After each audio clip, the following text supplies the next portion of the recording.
మనం స్ట్రెస్ పడతాం ఒకటి, మన లైఫ్లో ఉన్న వాళ్ళందరినీ పడతాం. ఇది ఇంకా వర్స్ట్ అని అనిపిస్తుంది నాకు. స్ట్రెస్ ఒకటి and suppressing your emotions also I feel వర్స్ట్గా కాంట్రిబ్యూట్ చేస్తుంది.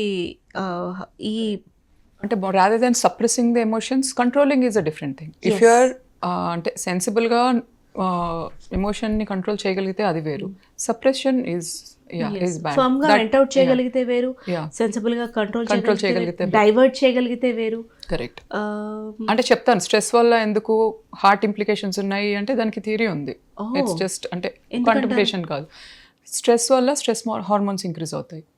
ఈ అడ్రినలిన్, నారెడ్రినలిన్, క్యాటకోలమిన్స్ అంటాము, కార్టిజాల్ లెవెల్స్. సో ఈ స్ట్రెస్ హార్మోన్స్ ఇంక్రీజ్ అవుతున్న కొద్దీ డయాబెటీస్ మీద అగైన్ ఇంప్లికేషన్ ఉంటుంది.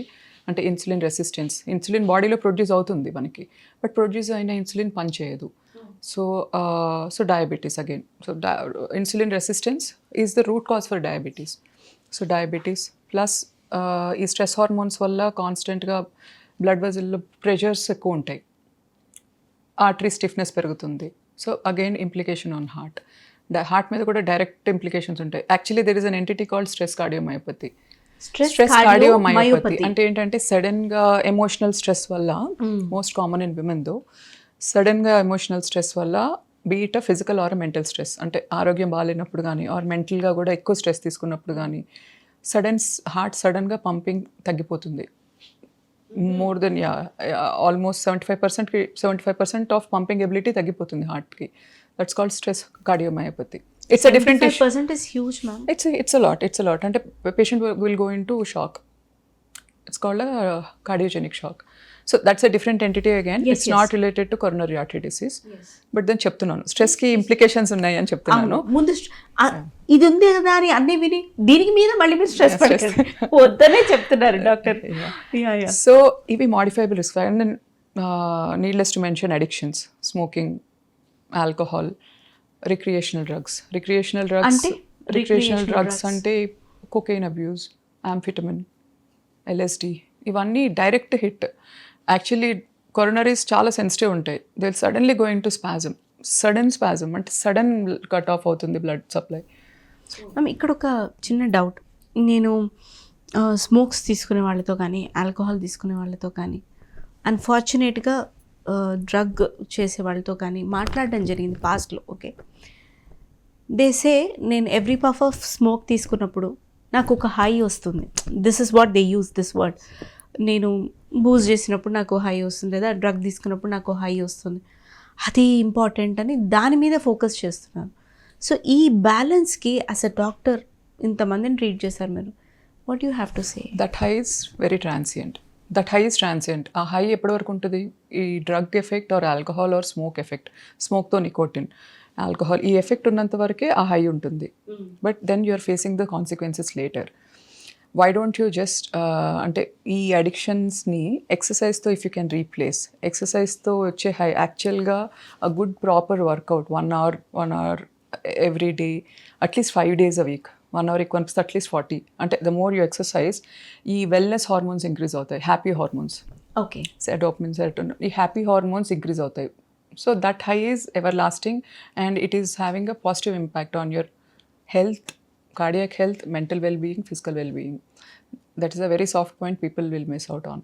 సో ఈ అలవాట్లతో వచ్చేవి అవి that happiness is very transient. That high ఏదైతే ఉందో అది చాలా ట్రాన్సియంట్ అండ్ దాని వాళ్ళకి ఇంప్లికేషన్స్ ఉంటాయి తర్వాత. మీరు మాడిఫైబుల్ చెప్పారు, non modifiable I'll tell you. Jeans, most important is jeans. Something that we get from our forefathers, mother నుంచి, ఫాదర్ నుంచి. మన బ్లడ్ లైన్తో వచ్చేవి మనం మాడిఫై చేయలేము. ఒకటి ఏజ్, అడ్వాన్సింగ్ ఏజ్ కూడా ఒక రిస్క్ ఫ్యాక్టరే. అడ్వాన్సింగ్ ఏజ్ అంటే వయసు పెరుగుతున్న కొద్దీ.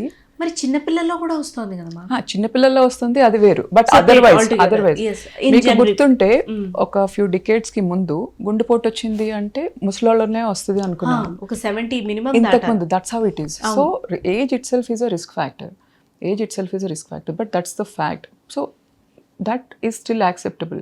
కానీ ఇప్పుడున్న లైఫ్ స్టైల్ వల్ల we are inviting more and more of the diseases. పిల్లల్లో వస్తుంది ఫర్ అదర్ కాజెస్. పిల్లల్లో వస్తుంది for other causes which we will discuss which we will discuss. Yes so any other non modifiable factors? Pretty much that's all. So మన చేతుల్లో ఉన్న risk ఫ్యాక్టర్సే ఎక్కువ ఉన్నాయి. ఇది ఎందుకు ఇంపార్టెంట్ అంటే డిఫరెంట్ లెవెల్స్ ఆఫ్ ప్రివెన్షన్ ఉంటాయి. ఫస్ట్ మోస్ట్ ఇంపార్టెంట్ థింగ్ ఈ స్క్రీనింగ్ అంటే మనకి ఏ రిస్క్ ఫ్యాక్టర్స్ లేనప్పుడే we're acting on it. Let's say somebody is not diabetic, మీరు డయాబెటిక్ కాదు, మీకు బీపీ లేదు, కొలెస్ట్రాల్ లేదు, అయినా కూడా మీరు హెల్దీ లైఫ్ స్టైల్కి రిసార్ట్ అవుతున్నారు. You're still particular about your diet, you're particular about your exercise, and then యాన్యువల్గా హెల్త్ స్క్రీన్ చేసుకుంటాం. So that is called screening. That is only screening. So there your address a problem which is not there at all. ఇంకా కూడా లేని దాన్ని address చేస్తున్నాం, అంటే sub క్లినికల్గా ఏమన్నా ఉందా అని. సో మనం అండ్ దెన్ ఆల్రెడీ ఒకసారి రిస్క్ ఫ్యాక్టర్స్ ఉన్నాయనుకోండి, బీపీ, షుగర్, కొలెస్ట్రాల్, ఇవన్నీ రిస్క్ ఫ్యాక్టర్స్ వచ్చాక then you are acting upon it. That is called primary prevention. అంటే గుండె ఎఫెక్ట్ కాకుండా ముందే యాక్షన్ తీసుకుంటున్నారు. అంటే గుండె ఎగ్జాంపుల్స్ ఇస్తున్నాను, బట్ ఏ జబ్బుకైనా ఇంతే. స్క్రీనింగ్ అంటే రిస్క్ ఫ్యాక్టర్స్కి ముందే if you're acting on it, ముందే మనము టెస్ట్లు అవి చేస్తున్నాము, screening. Primary prevention risk factor లెవెల్లో మనం యాక్ట్ చేస్తున్నాము అంటే రిస్క్ ఫ్యాక్టర్స్ని కంట్రోల్ పెట్టుకోవడానికి చూస్తున్నాము, primary prevention. Secondary prevention already జబ్బు ఉంది, జబ్బుని ట్రీట్ చేస్తున్నాము అంటే అది secondary prevention. So pretty much మనకు అన్ని most of the risk factors are modifiable except for age and genes. Genetic inheritance కాకుండా, ఏజ్ కాకుండా మిగతావన్నీ they are modifiable pretty much.